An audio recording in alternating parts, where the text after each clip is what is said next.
Start streaming. Good day, folks. Hope everyone is doing okay today. Just a progress update on everything here. People I noticed were asking about the peg cells here, and before I get into that, I'm really happy to announce I finally figured out how to actually save the archives from the live sessions because I realized not a lot of people see the live sessions, and there's a lot of interesting conversations that get done in the live sessions, and I wasn't getting the people unless you go there specifically. You don't see them essentially. So all I had to do was go into the editor and save as new, and then it actually puts a copy of the videos. So from that point on, I will be putting a saving the live sessions so people can view them better and interact, because I was getting a little bit annoyed. I was getting a lot of interaction in the chat, and then it's like, well, a lot of that, people don't see if they don't get to leave regular video comments, the regular YouTube format, essentially. So finally, I guess I was an idiot for being the last guy to figure out how that actually all works. But that's YouTube for you. It's not obvious, but it was there the whole time. So with that said, I did realize people still talk about the PEG cells, the power cells I was able to develop a while back. I haven't been doing a lot of experiments with them lately because, as you've seen in my previous videos, I actually have, if you're interested in those, an actual playlist just power cells. So they're all in there, all of the observations I've made. And there's a lot of interesting, if you want to experiment with as close to a pure potential as you can, this is essentially it.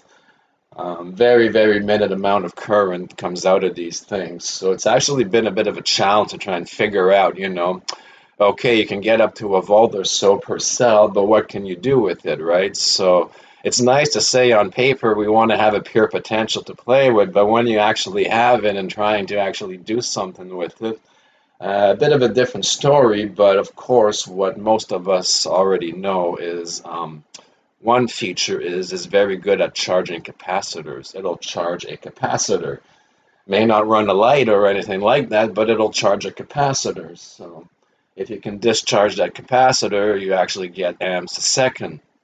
Now, if I had the equipment, if I had, my way, and money wasn't a problem, I would get some very professional equipment if I'd want to carry out in this direction. But there's just so much out there, you got to sometimes put things aside and move on, right? But let's say I'd be 100% dedicated to these PEG cells. The next step would most likely be actually getting some sort of nanoscale, maybe even UAmp meters and such, lab grade, so I could actually measure exactly how much of that near zero current the PEG cell, like if you're going to charge a capacitor with it, I want to know how much energy from the PEG cell actually reaches the capacitor versus how much it discharges, right? To actually do the math, right? It's one thing to say that, the capacitor can convert that back to amps a second, but if you're slowing down the process, so instead of having a steady curve and you chop it up to amps a second, it may end up being a more intensity spike, but if you were to average it out, you may end up with the same thing. I believe there are different mechanisms in the capacitor itself that sort of work against that principle. For example, one that's really obvious is the temporary alignment of the dipole inside of the capacitor, also known as the memory effect. Once you start, Bedini actually exploited that as well. So between that and their ability to once pulse to be able to interact with external fields, I think it's a mix of 3-4 mechanisms altogether that when they work, plus your zero current trigger, then perhaps I believe that as a repetitive feature, there could be more output that comes out of the capacitor. But of course, we must understand and separate the local energy sink and the global energy sink and accommodate for both and figure out which one is local and which one is global. But again, to do that and to confirm those findings, I would me or anyone else would really need to do that next step and actually take the measurements. Because just from observations, I know that really interesting things happen. For example, I was able to, with a microwave transformer like this one here, with very little current, with the help of a reactive power supply. I have this on a video, another charger somewhere, I forget what it was called. But what I did essentially is I used this to charge a chain of capacitors around, I think it was, actually it's right here. I wrote it down because I forgot what it was. Right here. So I was feeding this with a high voltage zero current transformer. It took about a second to load these capacitors, and together I was getting 28 UF at 1 kilovolt. But when these capacitors here were all charged, and I discharged them, you get a big path, right? Waited 15 seconds, path again, right? So at that point I shorted it out, like for 1 minute, completely shorted out. Took that off of there, waited maybe half a minute or so, path again. So for about half an hour it kept doing that. So I understand about the memory effect, but what happens is I must have let it there for over a minute, completely shorted out on a thick cable where you'd see zero, and even at a minute it was able to bounce back. So in part, I believe, taking advantage of a system like that with capacitors being triggered with zero current with our PEG cells might do the trick somewhat, some way. But again, this would require some very specialized equipment to verify, and I must move on to other interesting topics, but people like the power cell, so I want to try and explain as much as I can. So speaking of power cells, here's one here that I may know this is going to be a year old soon. And I'm going to measure it right now, and as far as I know, it still works. No corrosion or anything. Puts about a little over half a volt, this one, because I didn't have the magnesium, so it was just a tin, essentially. But there's the carbon felt here, and there it is, 0.57 volts. I can show you this from... I'll try and put in the carbon there. You see the meter. I don't know if you can see that, 0.56. But that's pretty cool, So this is going to be a year old. Puts out about the same. I think I had like 0.7 when I first built this. It was always a little bit lower because I didn't have the, I ran out of magnesium. But I still kept it because it was a good batch. This is the one that I used a little bit of copper oxide powder in it. It really solidified the peg, it's like a brick.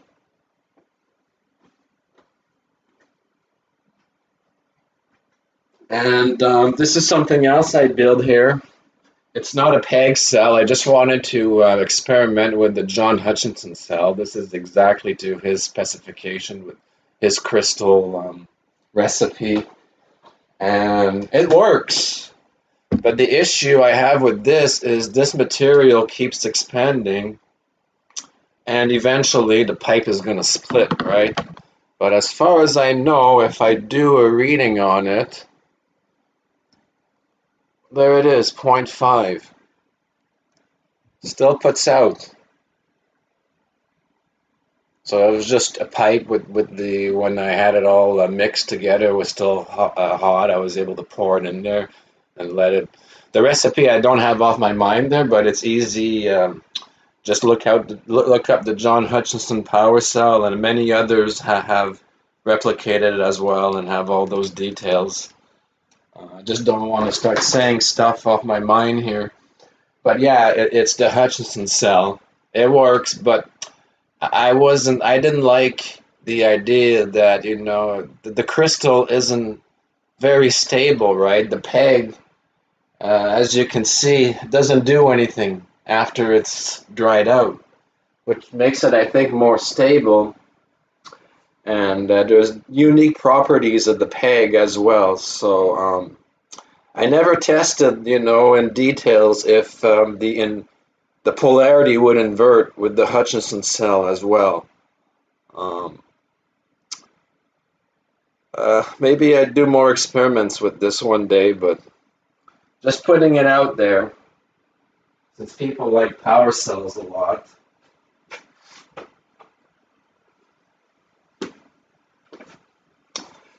So yeah, I'm just gonna go here and read if there's anybody here and what they're saying.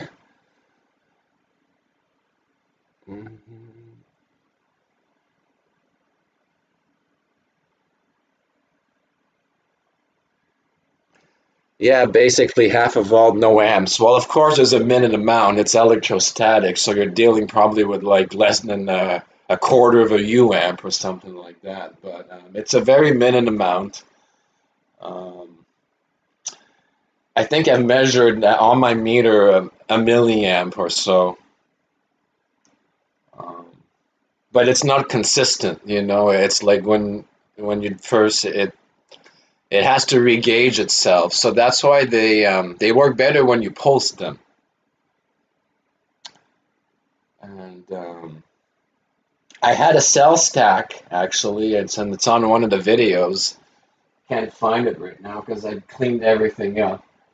But it's basically a nice tray with all individual peg cells, and it puts out about 12 volts. And that one was running clock modules, little motors, LEDs,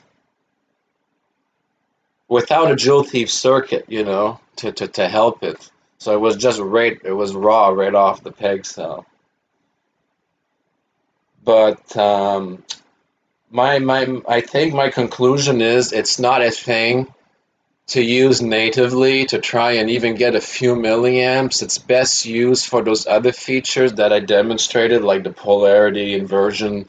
They're using them as electrodes because the PEG material is essentially a cold temperature version of an electrode. It has the features of an electrode, but it works at low temperature instead, which is really interesting. And you can look that up in the PEG composition. Some institutions and universities are actually studying the features as an electrode and a special kind of an electrode. It's not like the wax that needs to be heated very hot. This electrode will activate at room temperature. And being its own dipole, if you understand, that's part why the PEG cell is able to, as a capacitor, charge itself essentially. And people have noticed, temperature makes a difference. And in part that's why, because when it's hotter, the cell actually is able to work as a self-regaging electrode off of its own potential. So I was able to enhance that obviously by putting the PEG cell at very low, like keep warm in the oven. And just by doing that, you don't even have to, usually when you make an electrode, you have to feed it a DC source. You don't have to do that with the PEG cell because the PEG cell is already providing its own dipole alignment. So you just warm up the PEG a little bit, and that aids in the magnetic alignment, then let it cool down at room temperature, and it'll go up like 0.2 to 0.4 of a volt on its own, which is very interesting because it's a very, a low temperature version of an electrode. So these are all extra additional features which I believe would be more suited to exploit the PEG cell for, but not directly as a power source. The same thing putting them in series with DC batteries or sources so you can knock the current down a lot. Several features which I've documented which they would be better for. And there's also a hint at probably anti-gravity projects as well for their unique feature, the polarity inversions. And they're very good at working at high voltages as long as the electrodes inside are spaced far apart enough. Very interesting effects at high voltages. I was able to ping pong a high voltage pulse between a neon and between two peg cells. I don't know if I actually recorded that or not, but that was very interesting. So, yeah, they have a tendency to self-oscillate as well. They carry random AC fluctuations, very much like the John Hutchison cell. I've measured that, demonstrated it, and others have as well, not just me. Others have videos of it shown and on their scope.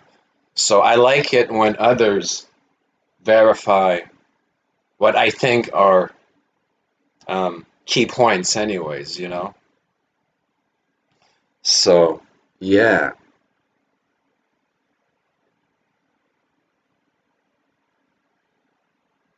Just reading here all the comments here.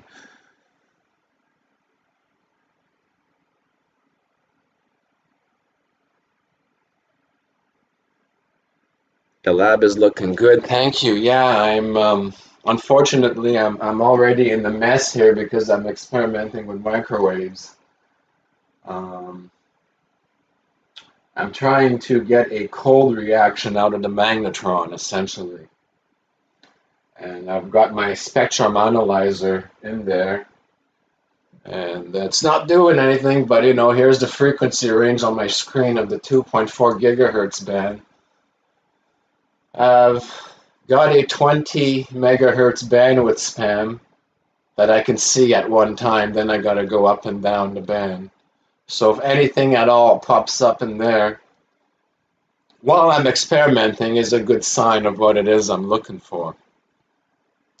Because I don't know what my goal is yet, it's just some stuff I found in my new Maxwell equations.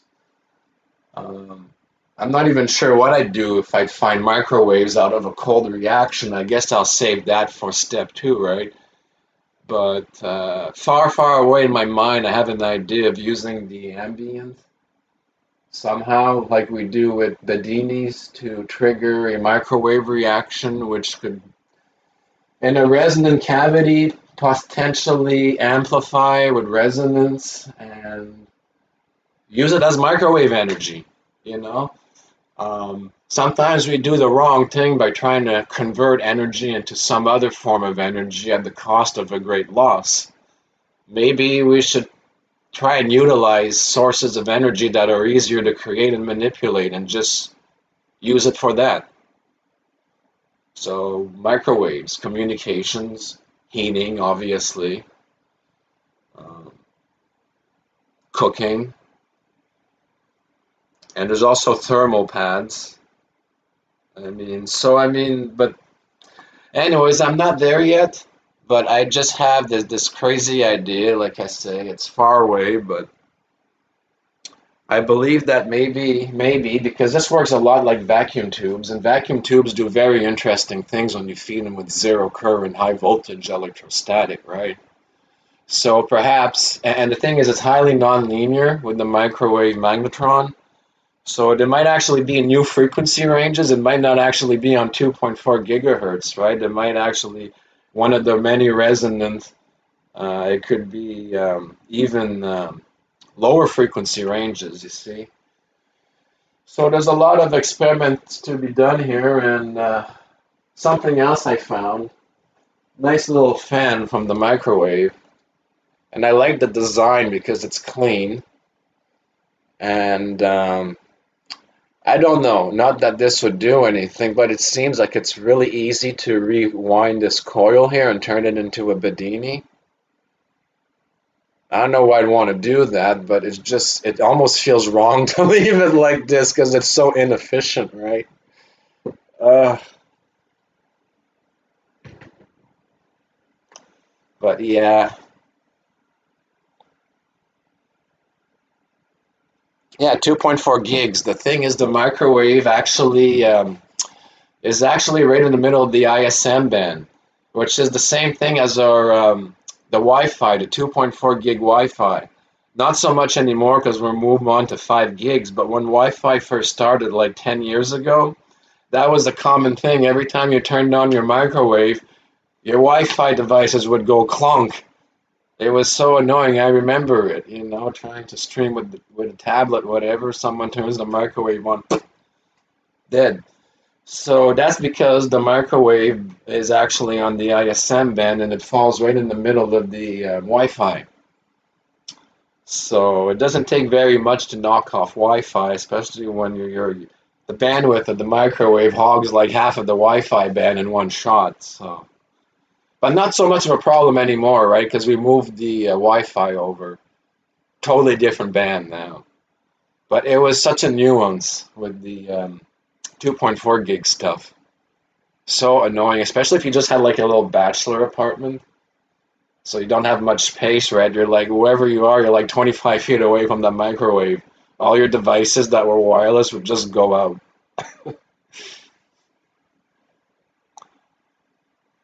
But the reason too that I like 2.4 gigahertz for experimenting with the Tesla longitudinal waves and scalar waves is because it's much more controlled environment that way.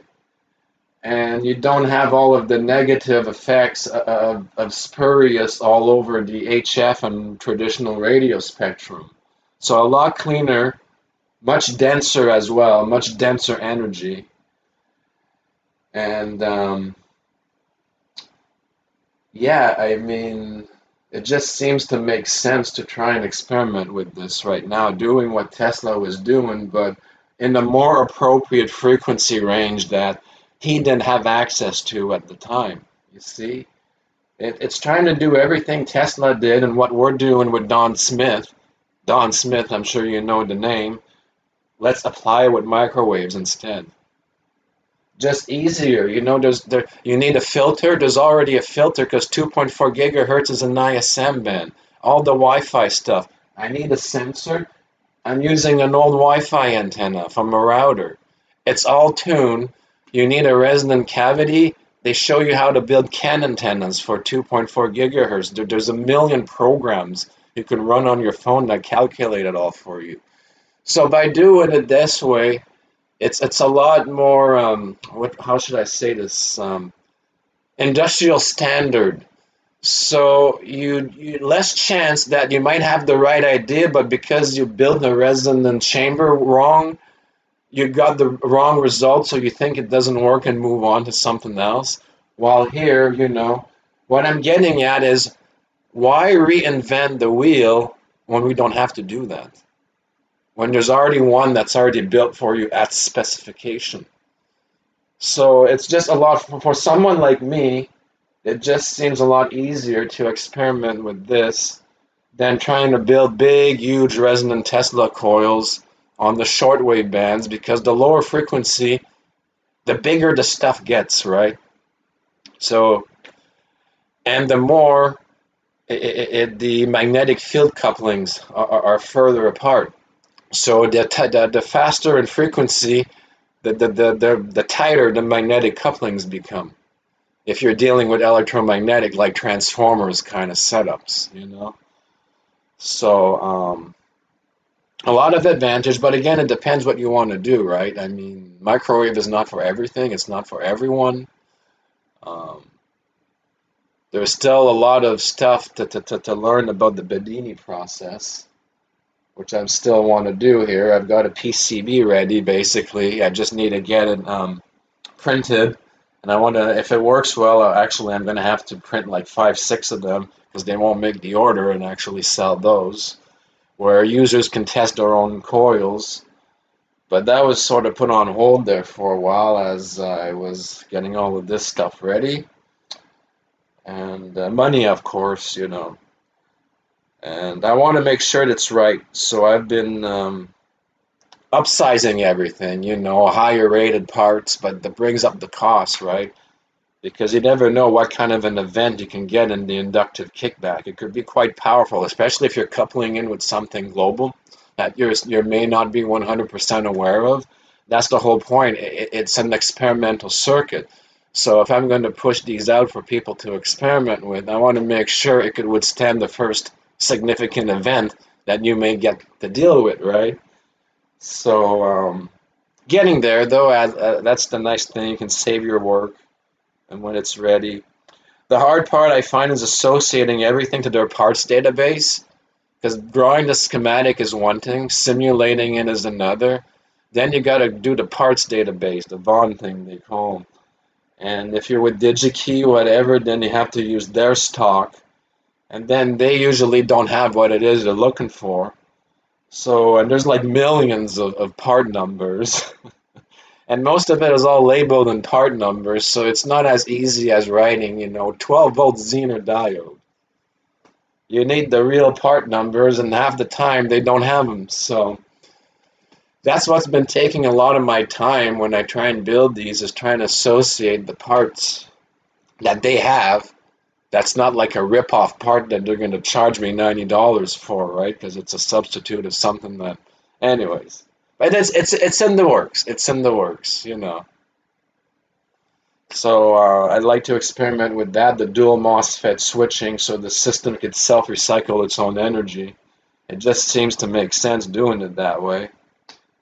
I mean, never mind isolation losses, conversion, transduction, no. Just direct the whole flow.